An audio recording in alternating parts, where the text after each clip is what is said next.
आज हम डिस्कस करने वाले हैं revision test paper of May 2019 for CA foundation exams.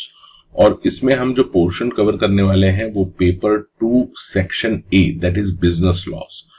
तो पेपर 2 का जो बिजनेस लॉ है वो नॉर्मली 60 मार्क्स का आता है एग्जाम में, और इसी से रिलेटेड सारे क्वेश्चंस आज हम देखने वाले हैं। आज हम आरटीपी सीरीज में डिस्कस करने वाले हैं RTP of May 2019 for CA foundation exams. इसमें हम डिस्कस करेंगे पेपर 2 ऑफ सीए फाउंडेशन, उसका सेक्शन ए बिजनेस लॉ जो 60 मार्क्स का आता है।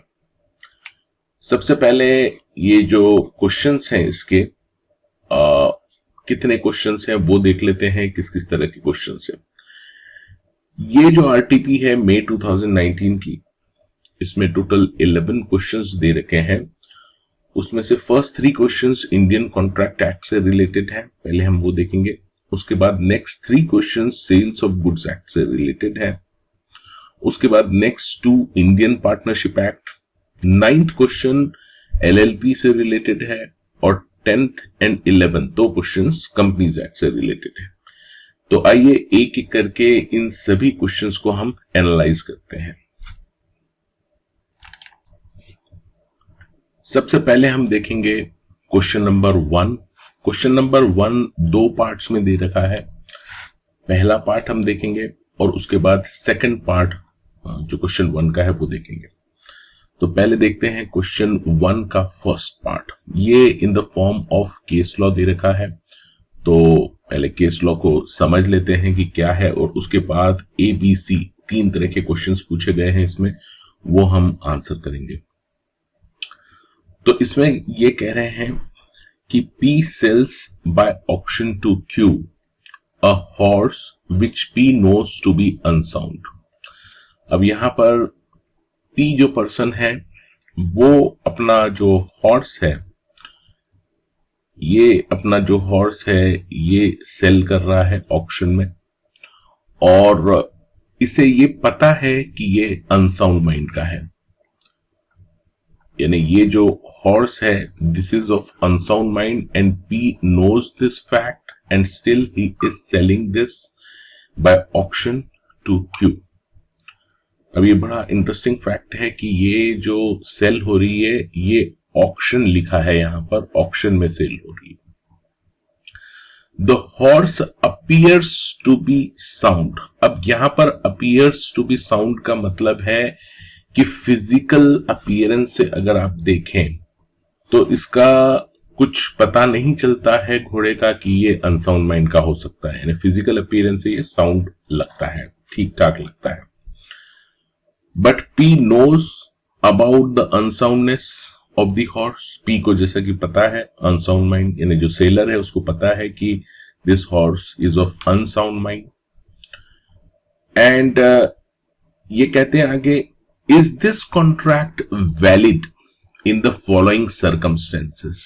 तो यहां पर ये कह रहे हैं कि is this contract valid in the following circumstances. अब यहां पर ए, बी और सी 3 सर्कमस्टेंसेस है, हमको एक एक करके एक एक सर्कमस्टेंसेस को देखना है।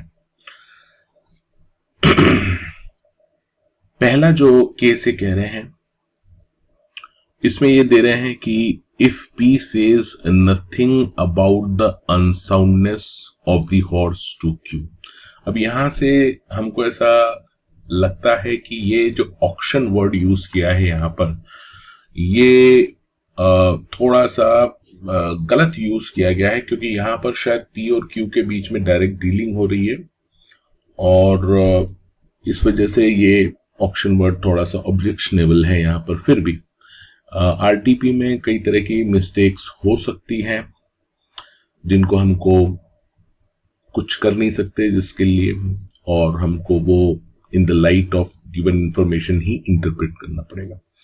तो जो पहला केस दे रखा है इन्होंने, if P says nothing about the unsoundness of the horse to Q, इसका मतलब पहला जो केस है इसमें P ने ये फैक्ट जो अनसाउंडनेस का है ये डिस्क्लोज नहीं किया है Q को, while selling this horse to Q. तो ये अब हम देखेंगे कि whether it will be treated as valid or not in such circumstances. Normally अगर कोई abnormality रहती है किसी भी चीज में जब आप सेल कर रहे हैं तो वो आपको डिस्क्लोज करनी रहती है। अगर वो फिजिकल अपीयरेंस से उसके बारे में कुछ पता नहीं चल रहा है तो फिर भी इनका जो आंसर है वो किस तरह से इन्होंने इंटरप्रेट करके दिया है वो भी अभी हम देखेंगे। तो पहला केस तो हमने देख लिया है कि ये जो हॉर्स है ये पी ने क्यू को सेल किया है और पी ने कुछ भी नहीं बताया है इसके अनसाउंडनेस के बारे में क्यू को, यानी ये फैक्ट उसने हाइड कर रखा है क्यू से। दूसरा ये केस कह रहे हैं if P says nothing about it to Q in same person है who is P's daughter who has just come of age. इसका मतलब जो बी पार्ट है इसमें क्यू को पी की डॉटर बताया गया है। अब देखिए डॉटर अगर बताया गया है इसका मतलब एक रिलेशनशिप होता है ट्रस्ट का फादर एंड डॉटर के बीच में। तो ये जो क्वेश्चन है ये उसके ऊपर फोकस हो जाएगा बी पार्ट इसका। तो अभी हम देखेंगे इसका आंसर किस तरह से इंस्टीट्यूट ने इसका आंसर दिया है। इसके बाद ये कह रहे हैं if Q says to P if you do not deny it I shall assume that the horse is sound. अब यहां पर यानी साइलेंस का क्वेश्चन आ रहा है। Silence when we are selling something to another person और जहां पर आपकी ड्यूटी है कि आप उसके बारे में बताएं, स्पेशली जब सामने वाले ने कुछ पूछा है और अगर आप उस वक्त साइलेंट रहते हैं कुछ नहीं कहते तो ऐसा वो मान लिया जाएगा कि silent also amounts to speech. तो ये भी एक केस है जो पूरा तरह से बेस्ड है साइलेंस अमाउंट टू स्पीच के केस में। तो ये वाला हम देखेंगे। तो यहां पर इन्हें क्यू ने इससे पूछा है कि अगर आप इसे डिनाई नहीं करते कि ये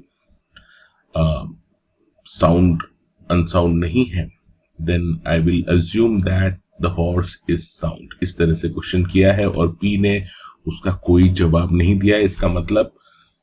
इसका मतलब ये मान लिया जाएगा कि पी ने एक तरह से कह दिया है कि ये साउंड माइंड का है। तो अब ए बी और सी पोर्शन है, इन तीनों को इंस्टीट्यूट ने किस तरह से आंसर इसका दिया है, let's try to see this. सबसे पहले इंस्टीट्यूट ने before answering A B and C यानी ए बी सी जो क्वेश्चंस हैं केस उसने पूछे हैं क्वेश्चंस पूछे हैं उसके पहले इंस्टीट्यूट ने इसको थोड़ा सा डिस्क्राइब किया है सिचुएशन को और इसमें जिक्र हुआ है सेक्शन 17 का of the Indian contract act.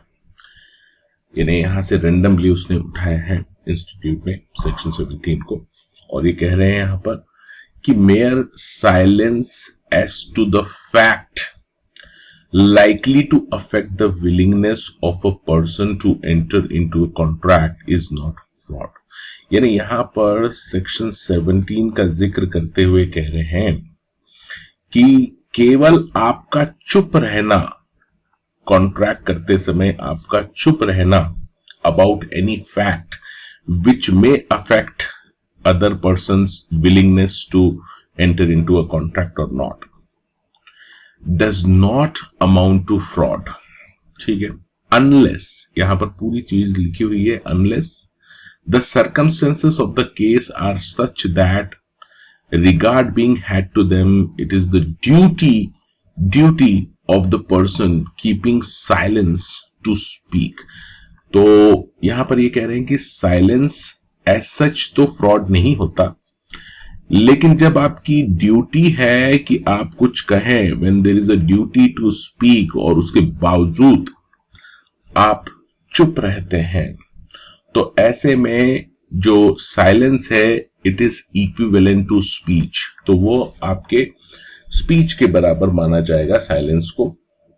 आपका चुप रहना भी बोलने के बराबर है।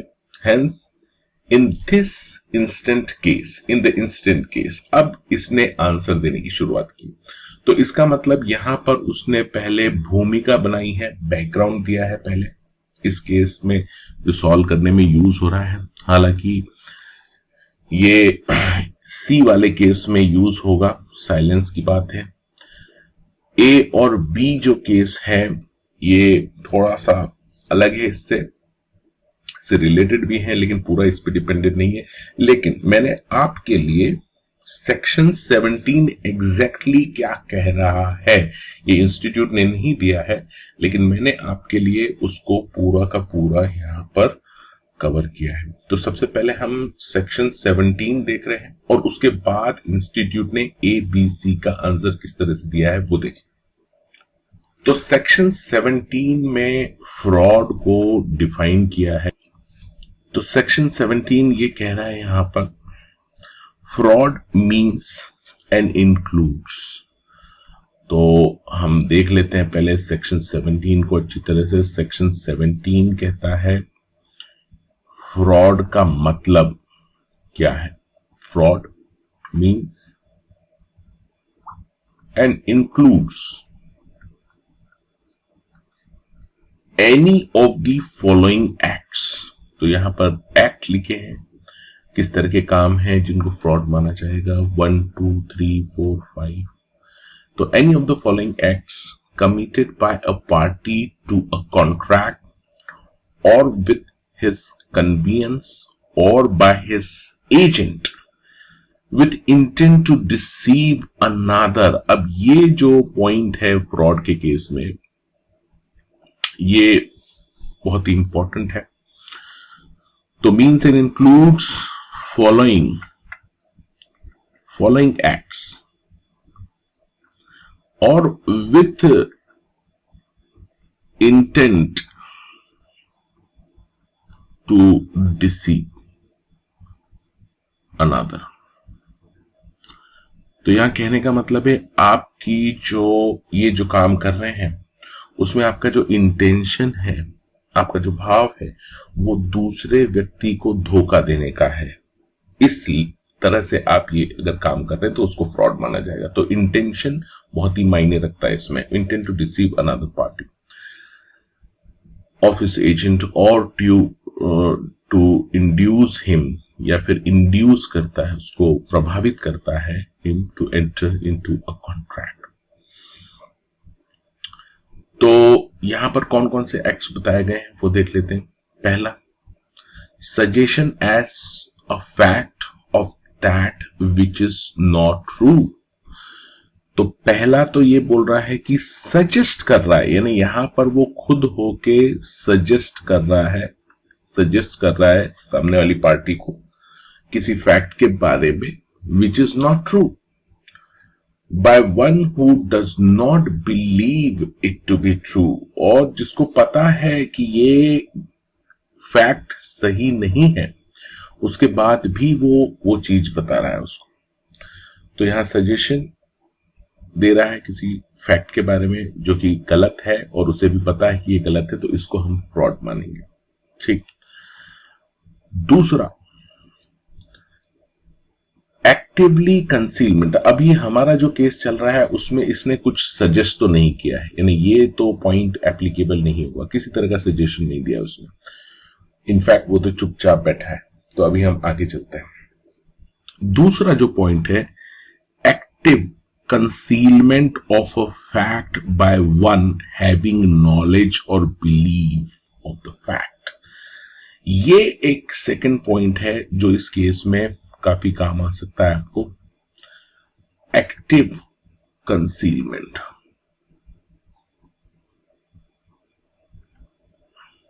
एक्टिव कंसीलमेंट का मतलब है आपने जानबूझ के कुछ चीज छुपा ली है जिसके बारे में आपको पता है, लेकिन आप दूसरे पार्टी को नहीं बताना चाहते हैं, क्योंकि अगर आपने वो बता दिया तो शायद वो दूसरी पार्टी ये कॉन्ट्रैक्ट करे न करे। इसलिए आपने कुछ फैक्ट छुपाया है। देखिए अभी जो प्रेजेंट केस है उसमें ये वाला जो पॉइंट है एक्टिव कंसीलमेंट का, ये बहुत अच्छी तरह से इसमें एप्लीकेबल हो सकता है। अभी आगे हम देखेंगे इंस्टीट्यूट ने भी किस तरह से इसको बताया और हम भी हमारा एनालिसिस करके उसको अप्लाई करेंगे सेक्शन 17। तीसरा ये कहता है फ्रॉड के मामले में a promise made without any intention of performing it. तो यहां पर एक तरह का प्रॉमिस कर रहा है विदाउट इंटेंशन ऑफ परफॉर्मिंग, तो ये वाला भी हमारे केस में नहीं लगेगा क्योंकि यहां किसी तरह की वो प्रॉमिस नहीं कर रहा है। इसके बाद ये कह रहा है any other act fitted to deceive, किसी भी तरह का एक्ट आप करते हैं which is fitted to deceive, यानी जिससे कि धोखा हो सकता है सामने वाली पार्टी को, उसे भी हम फ्रॉड मानेंगे। तो यहां पर 50-50 है, इसको हम यानी यहां पर एनी अदर एक्ट बोला गया है यानी किसी भी तरह का।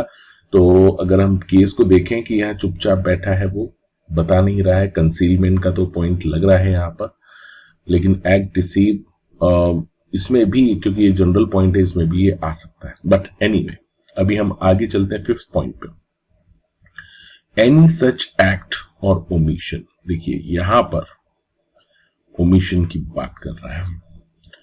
5th जो एक्ट बताया है उसमें कहा है एक्ट या ओमिशन, यानी आप जो कुछ नहीं कर रहे हैं, आप कुछ कर रहे हैं या नहीं कर रहे हैं, as the law specifically declares to be fraudulent, जिसमें लॉ में स्पेसिफिकली फ्रॉडलेंट डिक्लेयर किया है, जिसको लॉ ने डिक्लेयर किया हुआ है। तो ये भी ऑलमोस्ट यहां पर नहीं लगेगा क्योंकि अभी यहां पर लॉ ने इस तरह का कुछ नहीं बोला है इस मामले में जो हमारा करंट केस है। तो अब यहां पर एक्सप्लेनेशन दिया है, इसी सेक्शन 17 में कुछ एक्सप्लेनेशन दे रखा है, mere silence as to the fact, mere silence.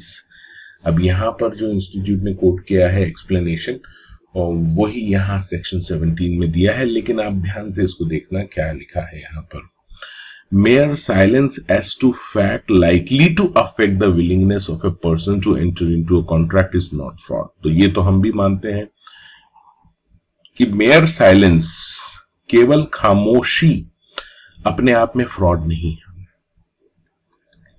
ठीक है। अनलेस, लेकिन ये जो अनलेस लगा है ये इंपॉर्टेंट है, unless the circumstances of the case are such that regard being had to them it is the duty. अगर सर्कमस्टेंसेस देखे जाए केस के, जो कि अभी हम देख रहे हैं, सर्कमस्टेंसेस देखे जाते हैं केस के, तो यहां हम देख रहे हैं कि भाई वो घोड़ा बेच रहा है, अपना हॉर्स बेच रहा है, अनसाउंड माइंड का है, और सामने वाले को वो नहीं बता रहा है कि अनसाउंड माइंड का है। So unless the circumstances of the case such that regard being had to them, it is the duty of the person keeping silence to speak। तो circumstances कुछ ऐसे हैं कि उसकी ड्यूटी है कि वो बोले, और unless his silence is in itself equivalent to speech, उसकी जो साइलेंस है उसको स्पीच मान लिया जाएगा। दोनों ही बातें कही, एक में तो बोला गया है कि आपकी ड्यूटी है कुछ बोलना और आप नहीं बोल रहे हैं तो उसको फ्रॉड मान लिया जाएगा, मान सकते हैं, और दूसरा कि आपका जो खामोशी है it is equivalent to speech. अब ये सेक्शन 17 के बारे में यहां पर हमने देख लिया। अब इंस्टीट्यूट का इस मामले में किस तरह से उसने इंटरप्रेट किया है, अब उसको हम चल के देखते हैं। तो पहला जो पार्ट है, याद होगा आपको, पहले पार्ट में ये बोला गया है कि पी ने जो फैक्ट था कि horse is of unsound mind, वो डिस्क्लोज नहीं किया है, अनसाउंड माइंड को डिस्क्लोज नहीं किया है। क्यों? ठीक। नाउ दिस कॉन्ट्रैक्ट, अब इंस्टीट्यूट क्या कह रहा है वो देख लीजिए, this contract is valid. Institute क्या कहना है कि ये कॉन्ट्रैक्ट वैलिड है, since as per section 17 mere silence as to the fact likely to affect the willingness of a person to enter into a contract is not fraud।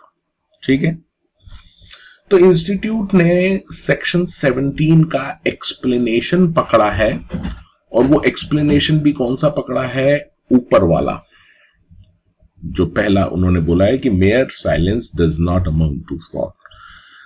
Here it is not duty of the seller to disclose the defects। अब यहां पर देखिए institute का कहना है कि यहां पर यानी ये अब बात आ जाती है सर्कमस्टेंसेस की। आपने देखा होगा ना बाकी, unless circumstances suggest that silence amounts to fraud या there is a duty to speak, और वो नहीं बोलता है। तो यहां पर देखिए सर्कमस्टेंसेस कैसे इंटरप्रेट करते हैं, ये पर्सन टू पर्सन वेरी करता है। अब इंस्टीट्यूट ने सोचा कि भाई ऐसे सर्कमस्टेंसेस में आप अपना पागल घोड़ा बेच रहे हैं, पागल है जो अनसाउंड माइंड का है, और आपकी कोई ड्यूटी नहीं है कि आप उसको बताएं। और ये इंस्टीट्यूट का मानना है, आपको मैं बता रहा हूं यहां पर कि इंस्टीट्यूट को इस सर्कमस्टेंसेस में लग रहा है कि भाई ड्यूटी नहीं है सामने वाले की कि वो बताए कि इट्स ऑफ अनसाउंड माइंड, और यहां पर इंस्टीट्यूट ने इसको वैलिड कॉन्ट्रैक्ट करार दिया है। लेकिन मैं इस आंसर से इत्तेफाक नहीं रखता, क्योंकि सर्कमस्टेंसेस इस तरह के हैं, कुछ इस तरह के सर्कमस्टेंसेस हैं यहां पर, क्योंकि ये तो देखने वालों के देखने पे डिपेंड करता है। यहां पे क्लियरली कुछ बात ऐसी दिख रही है कि आप एक हॉर्स सेल कर रहे हो, एनिमल, और ये अनसाउंड माइंड का है और आप सामने वाली पार्टी को नहीं बता रहे। तो यहां पर मेरी ख्याल से मैं अपना बता रहा हूं, इंस्टीट्यूट ने तो इसको वैलिड करार दिया है, लेकिन मैं अपनी तरफ से मैं आपको बता रहा हूं कि ये जो सर्कमस्टेंसेस हैं इसको अगर ध्यान से देखें तो it is the duty of the P to speak. क्योंकि यहां पे आप देखेंगे तो physical appearance, specially physical appearance से कुछ क्लियर नहीं हो रहा है, क्लियर नहीं हो रहा है कि वो साउंड है या नहीं। अभी हमने केस देखा था, उसमें फिजिकल अपीयरेंस से पता नहीं चल रहा है कि वो साउंड है अनसाउंड है, राइट। तो यहां पर एक अगर फिजिकल अपीयरेंस से कुछ डिफेक्ट पता चलता है और सेलर को वो नहीं बता रहा है, सेलर परचेसर को नहीं बता रहा है उसके बारे में, तो वो नेग्लिजेंस माना जाएगा परचेसर का, क्योंकि वो आंखों से दिख रहा है और उसके बाद भी उसने वो कॉन्ट्रैक्ट कर लिया है। पर यहां पर केस अलग है, फिजिकल अपीयरेंस से पता नहीं चल रहा है कि वो साउंड है या अनसाउंड है। तो ऐसे केस में there is a duty to speak. मेरे हिसाब से there is a duty to speak that it is of unsound mind, और इस लिहाज से अगर ये नहीं बताता है तो it will amount to fraud. Okay, but anyway institute ने जो दिया है वो मैंने आपको बता दिया है, मेरी तरफ से मेरा आंसर भी आपको मैंने बता दिया है। अब हम चलते हैं सेकंड पार्ट पे। सेकंड पार्ट में हमने देखा था कि जो क्यू है वो अगर डॉटर हो पी की, तो if Q is the daughter तो क्या होगा। तो देखिए, जब कभी भी डॉटर और फादर, सन फादर, या फिर कोई डिसाइपल है और कोई गुरु है, डॉक्टर और पेशेंट, टीचर, स्टूडेंट्स, इनके बीच में अगर कभी कुछ कॉन्ट्रैक्ट होता है तो यहां पर फिड्यूशरी रिलेशन आ जाती है, एक ड्यूटी टू ट्रस्ट आ जाती है, ड्यूटी टू डिस्क्लोज आ जाती है। बेसिकली फिड्यूशरी रिलेशनशिप जब रहता है तो, और यहां पर इंस्टीट्यूट ने जो कहा है कि this contract is not valid, क्योंकि यहां पर पी की ड्यूटी है to tell Q about the unsoundness of the horse, because यहां पर fiduciary relationship है। यानी fiduciary relationship में एक पार्टी दूसरी पार्टी के ऊपर आंख बंद करके जब भरोसा कर रही है, तो ऐसे केस में इसको वो भरोसे को नहीं तोड़ना है, और अगर इस तरह की कुछ डिफेक्ट है, अनसाउंड माइंड है, तो उसको वो डिस्क्लोज करना चाहिए। अगर ये अपनी डॉटर को डिस्क्लोज नहीं करता बच्चे को, तो ये फिड्यूशियरी रिलेशनशिप का ब्रीच माना जाएगा, और ऐसे में it will not be a valid contract. इसको हम वैलिड कॉन्ट्रैक्ट नहीं कह सकते। तो यहां पर जो पी साइलेंस है it's equivalent to speech and hence amounts to fraud. और क्योंकि यहां पर उसने साइलेंस कर रखा है, पी ने कुछ नहीं बता रहा है क्यू को, तो इसको हम फ्रॉड मानेंगे। तो I also agree with this answer कि यस, रिलेशनशिप है फिड्यूशियरी, और इस तरह के रिलेशनशिप में आपकी ड्यूटी बनती है कि आप वहां पर बताएं, और अगर आपने नहीं बताया है तो ऐसे केस में इसको फ्रॉड माना जाएगा। इसके बाद तीसरा जो केस था, थर्ड केस, उसको देख लेते हैं। This contract is not valid as P silence is equivalent to speech and hence amount to fraud. अभी देखिए सी में हमने क्या देखा था कि क्यू ने पी को क्वेश्चन किया था कि अगर आप कुछ नहीं कहेंगे इस घोड़े के बारे में, if you don't say anything about this horse then I will assume, मैं मान लूंगा कि ये घोड़ा ठीक ठाक है, साउंड है। तो यहां पर तो बट ऑब्वियसली क्यू ने डायरेक्ट क्वेश्चन कर लिया है कि भाई बता दीजिए, अगर इसमें कुछ खामी हो तो बता दीजिए। तो यहां पर तो ऑटोमेटिकली ड्यूटी बाउंड हो गया है पी कि वो उसको डिस्क्लोज करे। सो पी की यहां पर ड्यूटी है, ड्यूटी टू स्पीक, एंड अगर वो अपनी ड्यूटी यानी वो डिस्क्लोज नहीं करता है, वो फैक्ट यहां पर उसने पूछ लिया, उसके बाद भी डिस्क्लोज नहीं करता है, तो it will amount to fraud. ठीक है, तो सी केस में ये कॉन्ट्रैक्ट वैलिड नहीं माना जाएगा, it will amount to fraud. तो अभी हमने तीनों केसेस देख लिए हैं। यानी जो क्वेश्चन 1 है, क्वेश्चन 1 का जो फर्स्ट पार्ट है, जो वैलिडिटी ऑफ कॉन्ट्रैक्ट और फ्रॉड से रिलेटेड है सेक्शन 17 से, सेक्शन 17 भी हमने पूरा अच्छे से देख लिया है, और in the light of section 17 and explanation हमने इसको पूरी तरह से अच्छे से समझ के लिख लिया है, यानी नोट कर लिया है सारे पॉइंट, और किस तरह से एग्जाम में लिखना है वो भी हमने देख लिया है। तो अब हम चलेंगे नेक्स्ट क्वेश्चन पे। अब हम बात करेंगे second part of the question 1। तो यहां पर देखिए जो सेकंड पार्ट है वो कमेंट टाइप क्वेश्चंस पूछा गया है। यहां पर comment on the following statement, इसमें यानी 2 सब पार्ट है, ए और बी। ए में जो स्टेटमेंट दिया है वो कह रहे हैं कि acceptance must B absolute and unqualified. यानी ये इंडियन कॉन्ट्रैक्ट एक्ट की बात कर रहे हैं। जब कोई पर्सन है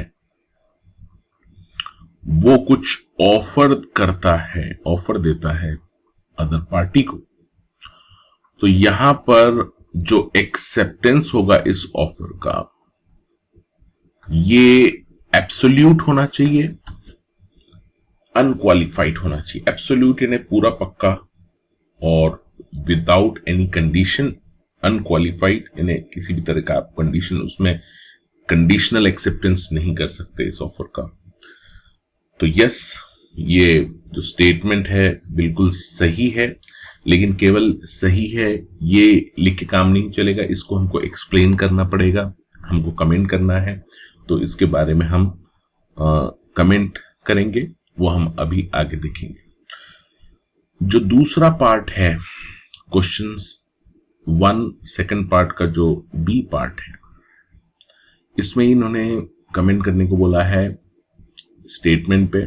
जो स्टेटमेंट है, acceptance must be in the prescribed mode. देखिए, ये जो एक्सेप्टेंस है ये प्रिस्क्राइब्ड मोड में होना चाहिए।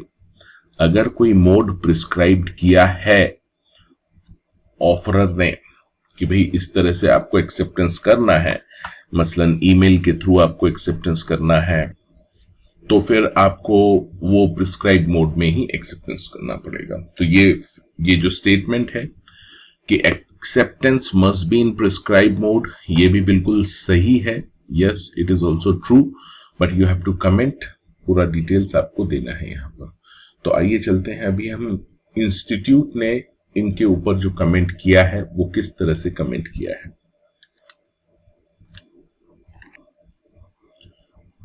तो जो ए स्टेटमेंट है, क्वेश्चन फर्स्ट का जो सेकंड पार्ट है उसमें जो ए स्टेटमेंट है, acceptance must B absolute and unqualified, उसका इस तरीके से इंस्टीट्यूट ने आंसर दिया हुआ।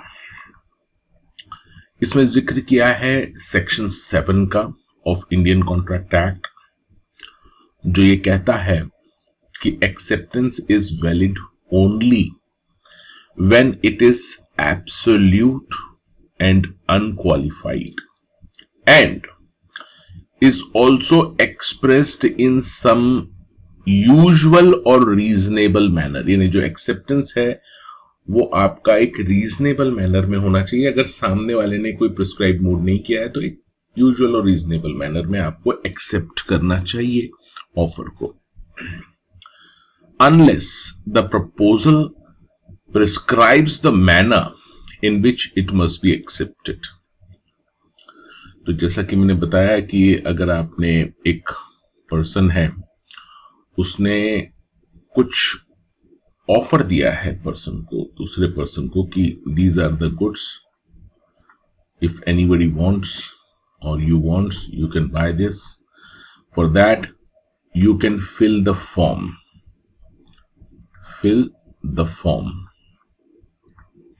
अब ये फिल द फॉर्म यानी यहां पर एक प्रिस्क्राइब्ड मोड है आपके एक्सेप्टेंस का, फॉर्म फिलअप करना है, एक प्रिस्क्राइब्ड मोड है।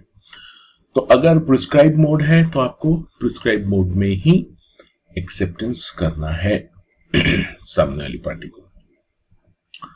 अगर नहीं है कोई प्रिस्क्राइब तो यूजुअल मैनर में आपको एक्सेप्टेंस करना है बाय वे ऑफ कम्युनिकेशन, जो रीजनेबल कम्युनिकेशन हो सकता है उस तरह से आपको वो करना है। If the proposal prescribes the manner in which it must be accepted, then it must be accepted accordingly। तो यहाँ पर अगर prescribed manner है तो उसी तरह से आपको accept करना है, ये सेक्शन 7 क्लियरली कहता है। तो यहाँ पर जो कमेंट करने को बोला गया था उसमें हमने ये कमेंट देखा कि इस तरह से आप कमेंट कर सकते हैं, और साथ में एक चीज और कर सकते हैं, जैसे कि मैंने अभी आपको एग्जाम्पल बताया। यहाँ पर इन्होंने एग्जाम्पल दिया है, काफी बड़ा एग्जाम्पल दे दिया है। आप इसको शॉर्ट में भी कर सकते हैं, लेकिन डिपेंड्स आप किस तरह का एग्जाम्पल देते हैं। कोई भी एक एग्जाम्पल दे सकते हैं और एग्जाम में ड्रॉ भी कर सकते हैं, डायग्राम जो है वो ड्रॉ करके भी बता सकते हैं, उससे आपका जो आंसर है वो ज्यादा उभर के आएगा। तो यहां पर एग्जाम्पल्स इन्होंने दिया है कि A inquires from B, will you purchase my car for 2 lakh. यानी यहां पर एक पर्सन है दूसरे पर्सन को ऑफर दे रहा है कि will you purchase my car for 2 lakh. तो यहां पर बी को अब ये एक्सेप्ट करना है ऑफर या रिजेक्ट करना है, लेकिन बी क्या कह रहा है यहां पर? B replies I shall purchase your car for 2 lakh. लेकिन यहां पर खत्म नहीं हुई ये बात, यहां पर आगे बोल रहा है कि if you buy my motorcycle for 5,000। अब ये कंडीशनल एक्सेप्टेंस हो गया है जिसको कि हम मानेंगे नहीं एक्सेप्टेंस, ठीक है, क्योंकि यहां पर कंडीशन लगा दी उसने कि अगर आप मेरी मोटरसाइकिल खरीदते हैं तो I will buy your car. तो B can not be considered to have accepted the proposal. If on the other hand, तो ये तो इन्होंने एक बात की कि आपने कंडीशन लगा दी एक्सेप्टेंस में, वो अलाउड नहीं है। क्वालिफाइड यानी यहाँ पर जो पहला हिस्सा है it should be absolute and unqualified, तो यहाँ पे क्वालिफाइड हो गया, आपने कंडीशन लगा दी है। On the other hand, B agrees to purchase car from A as per his proposal, subject to availability of valid registration certificate. यहां पर B क्या कह रहा है कि हाँ मैं आपकी कार परचेस कर सकता हूं subject to availability of valid, अगर आपके पास कार के कागज हैं यानी रजिस्ट्रेशन सर्टिफिकेट या बुक ऑफ द कार जिसे हम बोलते हैं, वो अगर आपके पास कागजात हैं कार के तो मैं इसे खरीद लूंगा। Then the acceptance is in place though the offer contain no mention of RC book. This is because expecting a valid title for the car is not a condition. Therefore, the acceptance in this case is unconditional. यहां पर acceptance unconditional है क्योंकि अगर कोई person car बेच रहा है तो जाहिर सी बात है कि सामने वाले पर्सन को ये अधिकार है कि वो अज्यूम कर ले कि ये इसके पास जो सेलर है उसके पास इसका टाइटल होगा, ठीक है, और इस लिहाज से उसके पास कागज भी होने चाहिए। He should have the RC book, registration certificate उस कार का उसके पास होना चाहिए आरटीओ का। तो यहां पर अगर ये जेन्युइन चीज कह रहा है उससे कि I will accept this proposal and I will buy your car subject to availability of valid registration certificate, तो यहां पर इसको क्वालिफाइड या कंडीशनल नहीं माना जाएगा एक्सेप्टेंस। ये बिल्कुल नॉर्मल सी चीज है कि भाई कार है, आपका टाइटल है, उसके कागज अगर आपके पास है तो मैं इस कार को बाय कर लूंगा। So it is good acceptance, unconditional acceptance इसको माना जाएगा। तो दोनों तरीके के इन्होंने एग्जाम्पल दे दिए हैं। पहले में उसने मोटरसाइकिल का बोला विच इज अ कंडीशनल, यानी उसको एब्सोल्यूट अनक्वालिफाइड एक्सेप्टेंस नहीं माना जाएगा, और दूसरे में उसने कुछ ऐसा बोला है जो कि नॉर्मल है उस ऑफर को एक्सेप्टेंस करने के लिए, वो अगर उसने बोला है तो उसको वैलिड एक्सेप्टेंस माना जाएगा, उसको अनकंडीशनल एक्सेप्टेंस ही माना जाएगा। इस तरह से आपको एग्जाम्पल दे के इसका आंसर लिखना है। अब चलते हैं हम दूसरे सेक्शन की तरफ जिसमें इन्होंने कमेंट करने को बोला है कि जो एक्सेप्टेंस है it must be in prescribe mode, prescribe mode में ही एक्सेप्टेंस होना चाहिए, इसके बारे में आपको बताना है। तो बिल्कुल सही बात है, अगर कोई मोड प्रिस्क्राइब किया है ऑफरर ने तो उसी मोड में सामने वाली पार्टी को एक्सेप्टेंस करना चाहिए एज पर लॉ। तो आइए देखते हैं इंस्टीट्यूट क्या कहता है। Where the mode of the acceptance is prescribed in the proposal, it must be accepted in that manner. ठीक है, बिल्कुल सही बात है। बट अब यहां से एक ट्विस्ट है, there is a twist and turn to this statement.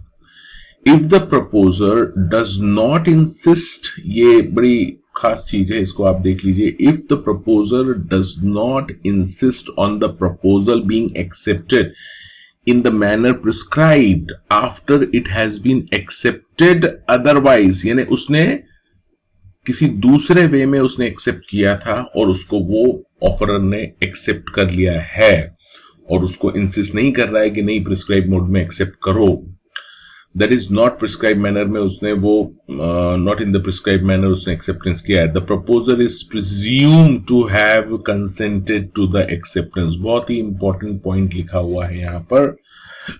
मसलन यहां पर ए ने ऑफर दिया है कि if you want to buy these goods you can communicate your acceptance via email, email के थ्रू मुझे आप बता सकते हैं। लेकिन इसने क्या किया है, मान लीजिए एसएमएस के थ्रू बताया, अब देखिए यहां पर इसने स्पेसिफिकली क्या कहा है, ईमेल के थ्रू आपको बताना है। You just give me the email, write an email. लेकिन इसने यहां पर इसने एक्सेप्टेंस किससे किया है, एसएमएस से। अब देखिए ये प्रिस्क्राइब मोड था ईमेल का, लेकिन इसने एक्सेप्टेंस एसएमएस से किया है। तो बताइए, आप जरा सोचिए कि क्या इसको प्रिस्क्राइब मोड माना जाए एसएमएस को या नहीं माना जाए। तो अब यहां पर इंस्टीट्यूट क्या कहता है वो हम देख लेते हैं, उसके बाद फाइनल जो कंक्लूजन है उसका वो हम देखेंगे एग्जांपल का। If the offeror prescribes the acceptance through the messenger, messenger का मतलब यहां फेसबुक मान लीजिए या फिर एसएमएस यानी किसी भी तरह का मैसेंजर ऐप से, and the offeree sends the acceptance by email. अब यहां पर इसने बोला है कि आप मैसेंजर से भेजिए, यानी मैसेंजर से भेजिए, लेकिन उसने ईमेल के थ्रू एक्सेप्टेंस भेजा है। There is no acceptance on of the offer if the offerer informs the offeree that the acceptance is not according to the mode prescribe. तो यहां पर हमने पहली चीज देखी है कि प्रिस्क्राइब मोड में है, अगर आपको एक्सेप्टेंस करना है और आपने प्रिस्क्राइब मोड में नहीं किया है एक्सेप्टेंस, तो उसको एक्सेप्टेंस नहीं माना जाएगा। But if the offerer fails to do so, it will be presumed that he has accepted the acceptance and a valid contract will arise। अब यहां पर इसने क्या बोला है, बड़ी अजीब सी बात है, इंटरप्रिटेशन की बात होती है लॉ की, लेकिन अब इसमें तो कुछ कर नहीं सकते क्योंकि कौन किस तरह से इंटरप्रेट कर रहा है, इंस्टीट्यूट ने क्या किया है, ऊपर साफ साफ लिखा है, उसके बाद उन्होंने इस तरह से इंटरप्रेट किया है। इसने जो एक्सेप्टेंस है वो ईमेल से भेजा है, जबकि बोला क्या था कि मैसेंजर से भेजिए। ठीक, अब यहां पर इंस्टीट्यूट का जो आंसर है वो ये कह रहे हैं कि अगर ईमेल से भेजा है, it is not as per prescribe mode, not as per prescribe mode, और अगर इसने उसको रिजेक्ट नहीं किया है तो ये मान लिया जाएगा कि ये उसने एक्सेप्ट कर लिया है इस एक्सेप्टेंस को। ये बड़ा अजीब सा इन्होंने यहां पर दे रखा है, मैंने यहां पे प्रोटेस्ट लिख रखा है। ये प्रोटेस्ट इसलिए मैंने लिखा है क्योंकि अगर आप ये वर्डिंग्स देखें यहां पर क्लियरली तो आपको ये पॉइंट क्लियर हो जाएगा। If the proposer does not insist, यानी यहां पर एक्शन यहां प्रपोजर की तरफ से होना चाहिए था कि प्रपोजर इंसिस्ट नहीं कर रहा है उसको कि मैसेंजर से भेजिए, यानी इंसिस्ट नहीं कर रहा है का मतलब is not saying that you should send it in the you should accept it in the prescribed mode in the manner prescribed after it has been accepted। otherwise ये लाइन बहुत इंपॉर्टेंट है, after it has been accepted। तो यहां पर email से उसने accept किया ही नहीं है, यहां पे कहीं नहीं लिखा है इंस्टीट्यूट ने कि उसने एक्सेप्ट कर लिया है ईमेल के थ्रू। तो ऐसे केस में क्योंकि एक्सेप्टेंस ही नहीं किया है दूसरे मोड में, तो इसको वैलिड एक्सेप्टेंस नहीं माना जाएगा, क्योंकि प्रिस्क्राइब मोड मैसेंजर का था तो मैसेंजर के थ्रू ही उसको वो ऑफर को एक्सेप्ट करना था।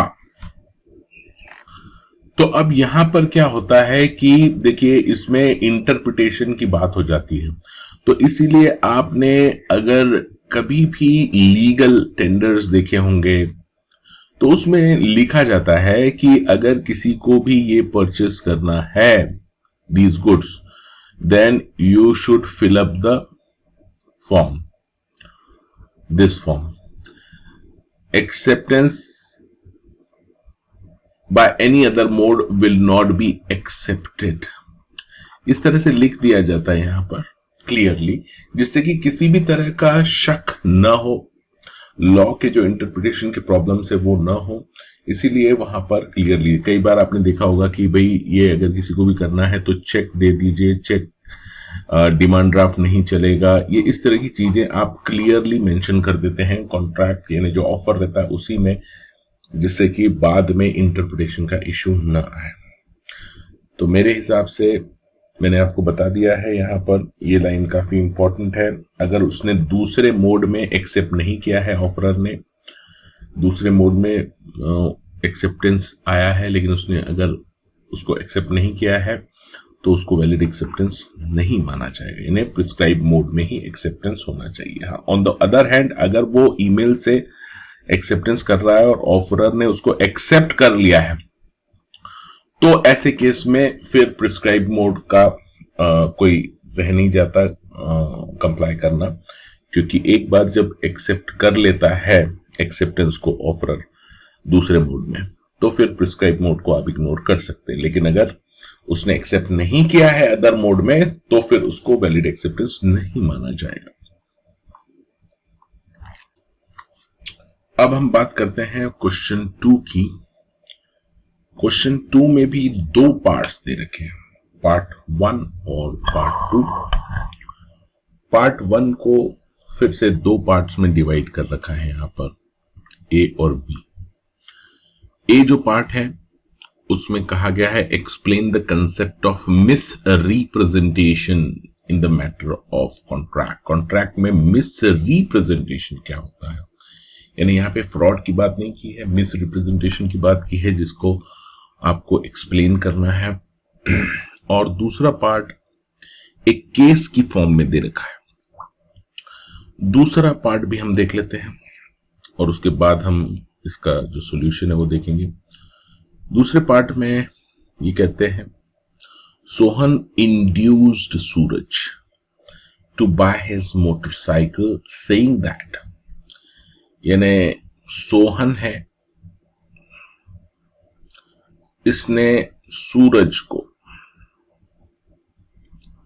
सूरज को इंड्यूस किया है, प्रेरित किया है, टू बाय द मोटरसाइकिल। अब ये जो मोटरसाइकिल उसने बाय करने के लिए इंड्यूस किया है, वो क्या कह के किया है, saying that it is very good condition. तो मोटरसाइकिल की कंडीशंस को क्या बताया गया है, good condition. After taking the motorcycle, जब सूरज ने ये मोटरसाइकिल ली तो सूरज ने कंप्लेन किया that there were many defects in the motorcycle. आप कह रहे थे कि ये गुड कंडीशन में है, लेकिन सूरज का कहना है कि भाई ये मैंने देखी चला कि इसमें तो बहुत सारे डिफेक्ट्स हैं। Sohan propose to get it repaired. तो सोहन ने कहा कि ठीक है, मैं इसको रिपेयर कर देता हूं, and promise to pay 40% of the cost of repair. और उसने बोला कि मैं रिपेयर करवाता हूं और रिपेयर में जो भी कॉस्ट आएगी उसका मैं 40% बेयर करूंगा, यानी 40% कॉस्ट में खुद बेयर करूंगा, ऐसा सोहन कहता है। After few days the motorcycle did not work at all, इन्हें ये रिपेयर कराया है, उसके बाद कुछ समय बाद मोटरसाइकिल बिल्कुल ही चलना बंद हो गई है। Now Suraj wants to resign the contract. अब सूरज चाहता है कि नहीं भाई, ये अब मुझे कॉन्ट्रैक्ट ये कैंसिल करना है अपना। Decide giving the reason. So इसमें आपको रीजन के साथ इस क्वेश्चन का आंसर देना है, केस लॉ को सॉल्व करना है। तो चलिए इसका आंसर इंस्टीट्यूट ने किस तरह से दिया है उसको हम देखते हैं। तो सबसे पहले चलते हैं ए पार्ट पे, जिसमें मिस रिप्रेजेंटेशन को आपको एक्सप्लेन करना है। तो यहां पर ये लिखते हैं according to section 18 of Indian contract act, यानी आपको सेक्शन कोट करना है। Misrepresentation means and includes, पहला ये कह रहे हैं positive assertion in a manner not warranted by the information of the person making it of that which is not true though he believes it to be true। यानी यहां पर पहला आपको जो पॉइंट लिखना है सेक्शन पहले कोट करते हुए, पहला ये लिखते हैं पॉजिटिव। इसका आप एग्जांपल भी दे सकते हैं, assertion। फॉर एग्जांपल, अगर आप कुछ सेल कर रहे हैं किसी प्रोडक्ट के बारे में, और ये प्रोडक्ट के बारे में आपको गलत जानकारी है, लेकिन आपको ऐसा लगता है कि ये सही है, यानी आप यहां जानबूझ के वो नहीं बता रहे, गलत जानकारी इसको नहीं दे रहे, बट आपको ऐसा लगता है कि ये सही है, फिर आप इसको बता रहे हो। That is a positive assertion है, आपकी तरफ से खुद होके बता रहे हैं। जैसे कि मान लीजिए एक टॉय है, देयर इज अ टॉय, और वो टॉय मान लीजिए बोल सकता है और उड़ भी सकता है, कैन फ्लाई। एक्चुअल में वो फ्लाई नहीं कर सकता, लेकिन आपको ऐसा लगा कि वो फ्लाई भी कर सकता है, उड़ने के साथ, बोलने के साथ फ्लाई भी कर सकता है। और यहां पर आप खुद होके उसको बता रहे हैं, पॉजिटिव असर्शन है कि देखिए ये टॉय है, it can speak and it can also fly, जबकि वो टॉय एक्चुअल में नहीं उड़ सकता, लेकिन आपको ऐसा लग रहा था और आपने बता दिया, आपको ऐसा लग रहा था। अगर आपको पता था कि ये फ्लाई नहीं कर सकता और उसके बाद भी अगर आप बोलते हैं तो वो फ्रॉड में चला जाएगा, लेकिन यहां पर आपको पता नहीं है कि ये नहीं उड़ सकता, उसके बाद आपको ऐसा लग रहा है कि वो उड़ सकता है और आपने बताया, तो it's positive assertion which is not true but you believe it to be true, तो इसको मिस रिप्रेजेंटेशन माना जाएगा। दूसरा, breach of duty without an intent to deceive. देखिए यहां पर आपने ड्यूटी जो थी आपकी, उसको ब्रीच किया है, तोड़ा है, विदाउट इंटेंट टू डिसीव, यानी आपका कोई इंटेंशन नहीं था कि सामने वाले को धोखा दें आप, लेकिन ये जो ब्रीच ऑफ ड्यूटी है, आपने जो अपना काम है, कर्तव्य है, वो नहीं किया है, इसकी वजह से आपको गेन हुआ है, gains an advantage to the person committing it. जिसने वो ड्यूटी तोड़ी है, ब्रीच किया है, उसको वो फायदा हो रहा है। और एनीवन क्लेमिंग अंडर हिम, या कोई भी उसके थ्रू जो क्लेम कर रहा है उसको फायदा हो रहा है, by misleading another to his prejudice or to the prejudice of any one claiming under him। तो यहां पर आपकी जो ड्यूटी थी, वो ड्यूटी आपको निभानी थी, लेकिन किसी वजह से आपने वो ड्यूटी नहीं निभाई है, और आपका बिल्कुल भी ऐसा मकसद नहीं था कि आप उसको धोखा दें सामने वाली पार्टी को, बट आपने वो ड्यूटी नहीं निभाई है, without intent of deceives and gains advantage to the person committing it. तो जिसने ये ब्रीच किया है उसको वो फायदा हो रहा है, इस ड्यूटी को नहीं निभाने का फायदा हो रहा है, जाने अनजाने में आपको फायदा हुआ है, या आपके अंदर में कोई क्लेम कर रहा है उसको ये फायदा हुआ है।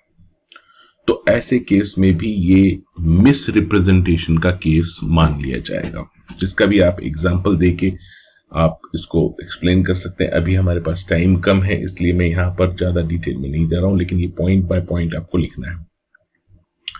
तीसरा कहते हैं, however causing innocently a party to an agreement to make mistake as to the substance of the thing which is the subject matter of agreement। यानी यहां पर substance of the thing की आप बात कर रहे हैं यहां पर कि make a mistake as to the substance यानी जो सबसे मेन चीज है कॉन्ट्रैक्ट के लिए, बहुत ही इंपॉर्टेंट एस्पेक्ट है, उसके बारे में आप इनोसेंटली मिस्टेक कर रहे हैं। ठीक है, तो मिस्टेक हो रही है, आपसे जानबूझ के आप नहीं कर रहे, गलती से वो हो गया है, about the substance of the thing which is the subject of the agreement. तो ऐसे केस में भी इसको मिस रिप्रेजेंटेशन मान लिया जाएगा।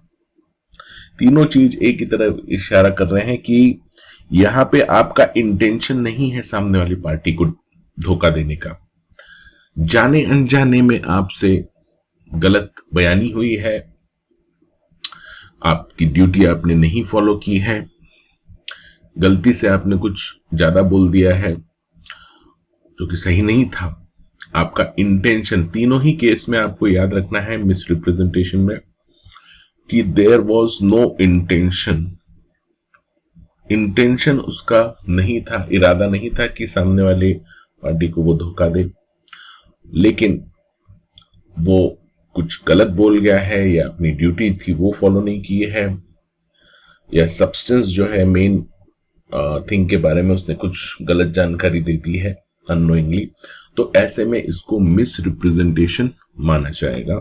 ये आपको वहां पर मेंशन करना है। यहाँ पे हालांकि इंटेंशन के बारे में कुछ नहीं बताया है, लेकिन आपको फिर भी एक क्लियर कर देना चाहिए कि इंटेंशन जो है वो यहां पर धोखा देने का नहीं होना चाहिए। अगर वो इरादतन कर रहा है तो वो फ्रॉड की कैटेगरी में चला जाता है। और मिस रिप्रेजेंटेशन और फ्रॉड के बीच में यही सबसे मेन चीज रहती है, इंटेंशन। ये भी आप पॉइंट यहां पर लिख सकते हैं एग्जाम में। अब बात करते हैं केस लॉ की। सोहन और सूरज का जो मोटरसाइकिल का केस देखा था हमने, क्वेश्चन सेकंड का जो फर्स्ट पार्ट है उसका बी सेक्शन है, यहां पर बी पार्ट है जो केस था। अब यहां पर इंस्टीट्यूट ने जो आई डोंट नो किस तरह से एक्सप्लेन किया है, मैं बता रहा हूं आपको, but I am not satisfied with this explanation, क्योंकि केस क्या कह रहा है और ये इन्होंने क्या कहा है। लेकिन एनीवे मैं आपको कोशिश कर रहा हूं कि मैं आपको ये बताऊं ठीक से कि इन्होंने क्या दिया है, क्या कहना चाह रहे हैं। यहाँ पर केस आपको याद होगा, और एक बार फिर से हम केस की तरफ जाएंगे, लेकिन पहले इनका सॉल्यूशन देखते हैं। In the instant case, the aggrieved party, in case of misrepresentation of other party, can avoid or resign the contract. अब यहां पर ये बड़ा अजीब सा इन्होंने आंसर दे दिया है, in instant case can avoid and resign the contract in case of misrepresentation. यानी यहां पे इन्होंने सीधे सीधे आंसर दे दिया है पहले, जबकि आपको इस तरह से नहीं करना चाहिए। पहले पूरा केस को इंटरप्रेट करना चाहिए कि भाई क्या हुआ है केस में, फैक्ट्स। केस को कभी भी सॉल्व करते हैं तो उसके पहले फैक्ट्स आप दीजिए, सेक्शन की एप्लीकेबिलिटी बताइए या केस लॉ या रूल, और उसके बाद अपना एनालिसिस हमें देना चाहिए। एनीवे, इसके बाद ये कहते हैं the agreed party loses the right to resign the contract if after becoming aware of the misrepresentation take the benefit under the contract और in some way affirms it. बिल्कुल सही बात है, ये आपको लिखना भी चाहिए यहां पर कि अगर आपने उसका कुछ बेनिफिट ले लिया है, आपको पता चला कि ये गलत जानकारी थी, उसके बाद भी आपने बेनिफिट ले लिया है और या फिर उसको अफर्म कर दिया है कि ठीक है चलेगा, तो फिर आप रिजाइन नहीं कर सकते। इसमें हमने एक बहुत इंपॉर्टेंट केस है शेयर्स का, जो मेमोरेंडम सॉरी प्रोस्पेक्टस इशू करती है कंपनी, उसमें कुछ गलत जानकारी रहती है, मिस रिप्रेजेंटेशन रहता है, और एक पर्सन वो शेयर परचेस कर लेता है और उसके बाद वो उसका डिविडेंड भी रिसीव करता है, समथिंग लाइक दैट, कि एक बार आपने उसको या उसको सेल कर देता है, यानी आप बेनिफिट ले लेते हैं उसका, उसके बाद आप रिजाइन नहीं कर सकते। वो हम कभी और डिस्कस करेंगे, लेकिन ये पॉइंट आपको लिखना है। अकॉर्डिंगली, अब इसके बाद फिर से ये केस पे आ रहे हैं। Accordingly in the given case Suraj could not resign the contract as his acceptance to the offer of Sohan to bear the 40% of the cost of repairs implied the amount to final acceptance of the sale। कहने का मतलब है कि यहां ये कहना चाह रहे हैं कि जब मोटरसाइकिल, ये जो मोटरसाइकिल थी इसकी रिपेयर करने की बात की थी, तो Sohan to bear 40% of the cost of repair implied amount of final acceptance. Sohan ने एक्सेप्टेंस किया है 40% कॉस्ट बियर करने का। लेकिन केस अगर आप देखें तो पहले केस हम देख लेते हैं, इससे आपको पता चलेगा कि किस तरह का इंटरप्रिटेशन यहां पे हो रहा है। सोहन इंड्यूस सूरज, सोहन ने इंड्यूस किया है सूरज को कि to buy the motorcycle, saying that it was very good condition. After taking the motorcycle Suraj ने कंप्लेन किया है कि भाई इसमें डिफेक्ट है. Sohan propose to get it repaired and promise to pay 40% of the cost of repair. तो यहां पर सोहन कहता है कि आप रिपेयर करा लीजिए इसको और मैं उसका 40% कॉस्ट रिपेयर की बेयर करूंगा. After few days the motorcycle did not work at all. Now Suraj wants to resign the contract. तो यहां पर सोहन ने क्या प्रपोज किया था कि भाई मैं 40% कॉस्ट इसकी बेयर कर लूंगा. ठीक है. अब यहां पर देखिए ये कह रहे हैं, अभी हमने पूरा देख लिया है केस वापस से. यहां पे कह रहे हैं in the given case Suraj could not resign. Suraj है वो रिजाइन नहीं कर सकता क्योंकि सोहन जिसने बाइक बेची थी एज हिज एक्सेप्टेंस, ये कह रहा है Suraj could not resign the contract as his acceptance to the offer. Sohan ने क्या ऑफर दिया था इसको? To bear 40% of the cost of repair implied amount to final acceptance of the sale. यहां पे उसने ऑफर दिया है. अब ये पूरी इंटरप्रिटेशन की बात होती है, मैं आपको पूरा यहां पर क्लियर कर देता हूं कि सोहन ने उसको ऑफर दिया है कि भाई आप इसको ठीक करा लीजिए. ठीक है. एंड सोहन ने कहा कि I will bear 40% of the cost. ठीक है.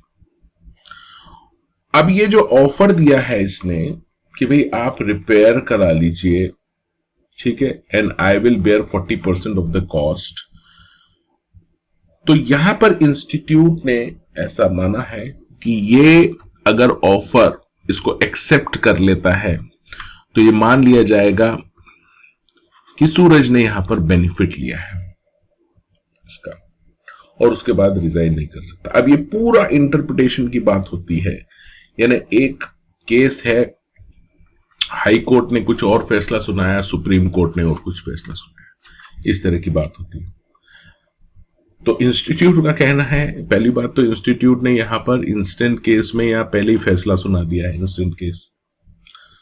उसके बाद फिर से इंस्टेंट केस में यहां पर गिवन केस में अलग कुछ फैसला सुना दिया. यहां पर अवॉइड और रिजाइन कैन अवॉइड और रिजाइन कॉन्ट्रैक्ट कह रहा है, यहां पर वो मना कर रहा है.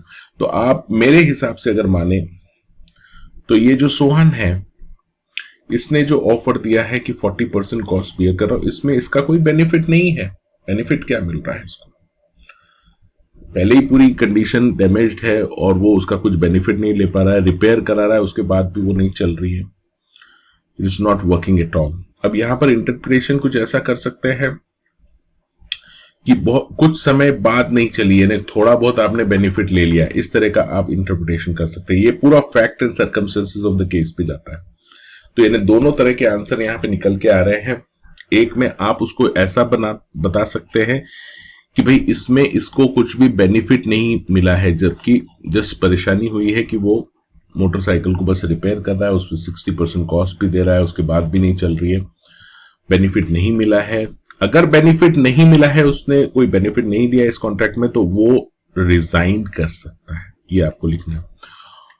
और अगर उसने बेनिफिट लिया है, फॉर एग्जांपल उसने कुछ का ये मोटरसाइकिल को यूज किया है, चल रही है, बहुत यूज करने के बाद वो फिर बाद में बंद हो गई है, तो ऐसे केस में अगर बेनिफिट लिया है तो he can not resign the contract. यानी आपको ये दोनों पॉइंट क्लियरली मेंशन करने चाहिए. पूरे फैक्ट्स अगर आपके सामने आते हैं, सर्कमस्टेंसेस क्या है, तो इस तरह से आप आंसर दे सकते हैं. तो अभी तक जो हमने आरटीपी में क्वेश्चन देखे हैं वो क्वेश्चन 1 पूरा देख लिया है. मई 2019 की जो आरटीपी है बिजनेस लॉ सीए फाउंडेशन का, उसका हमने क्वेश्चन 1 पूरा देख लिया है. क्वेश्चन 2 में 2 पार्ट्स हैं, पार्ट 1 पार्ट 2. पार्ट 1 देख लिया है, अभी पार्ट 2 हम नेक्स्ट लेक्चर में देखेंगे और बाकी के क्वेश्चंस भी देखेंगे साथ.